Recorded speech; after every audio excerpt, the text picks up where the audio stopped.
एक मोठी बातमी आपल्या समोर येते आहे। उद्धव ठाकरेंनी विधान परिषदेसाठी फोन केला तर मदत करणार का? एकनाथ शिंदेंचं बेधडक उत्तर।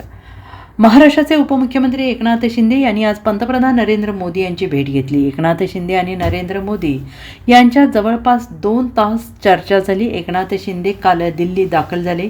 दरम्यान नरेंद्र मोदींसोबतच्या भेटीनंतर एकनाथ शिंदेंनी माध्यमांशी संवाद साधला। त्यावेळी त्यांनी विविध मुद्द्यांवर भाष्य केलं। शिवसेना शिंदे गटाचे खासदार नरेश म्हस्के यांनी उद्धव ठाकरेंवर टीका करताना विधान परिषदेचे आमदार व्हायचे असेल तर एकनाथ शिंदेंना फोन करा। एकनाथ शिंदे हे मोठ्या मनाचे नेते आहेत असं विधान केलं होतं। नरेंद्र मोदींच्या भेटीनंतर एकनाथ शिंदे यांना नरेश म्हस्केंच्या याच विधानावर पत्रकारांनी प्रश्न विचारला। उद्धव ठाकरेंनी विधान परिषदेसाठी फोन केला तर मदत करणार का, असा पत्रकारांनी प्रश्न विचारताच राज्यसभेची निवडणूक झाली, आता विधान परिषदेची निवडणूक येईल तेव्हा बघू, असं एकनाथ शिंदे यांनी हसत हसत उत्तर दिलं।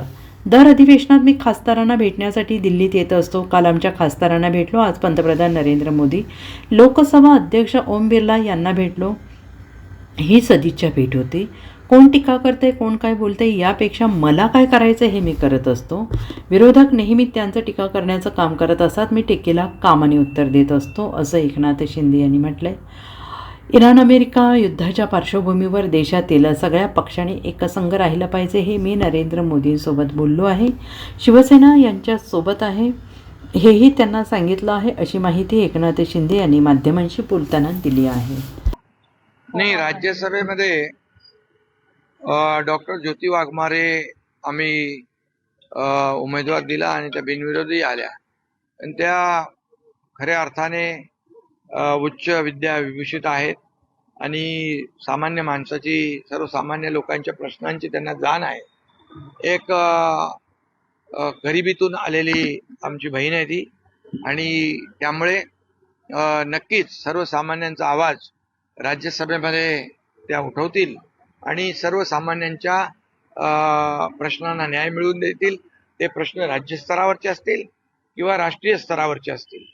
त्यामुळे जे आम्ही शिवसेनेने निवड केलेली आहे ती त्याला ते खऱ्या उतरतील आणि जो विश्वास व्यक्त केलेला आहे तो सार्थ करतील। तुम्ही शरद पवारांना हेल्प केलेलं राज्यसभेच्या सीटसाठी आणि असंच हेल्प आता उद्धव ठाकरे यांना पण पाहिजेच ना, तर ते तुम्हाला कॉल करावं असं सांगितलं गेलेलं विधानसभेसाठी। विधान राज्यसभा ही निवडणूक होऊन गेलेली आहे, आता विधान परिषद येईल निवडणूक तेव्हा पाहू। सर, 5 राज्यांच्या निवडणुका होणार आहेत, आता पक्षाची भूमिका काय असणार आहे? तुम्ही एनडीएचा घटक पक्ष 5 राज्यांमध्ये प्रधानमंत्री मोदी साहेबांनी 2014 पासून केलेलं जे काम आहे त्या कामाचा प्रत्येक राज्याला फायदा झालेला आहे डेव्हलपमेंटसाठी, आणि त्यामुळे डेव्हलपमेंट हाच मोदीजींचा अजेंडा आहे आणि याचा फायदा या 5 राज्याच्या निवडणुकांमध्ये एनडीएला, भारतीय जनता पक्षाला होईल आणि एनडीएचं खूप चांगलं यश एनडीएला मिळेल। ब्युरो रिपोर्ट, SVN मराठी, नवी दिल्ली।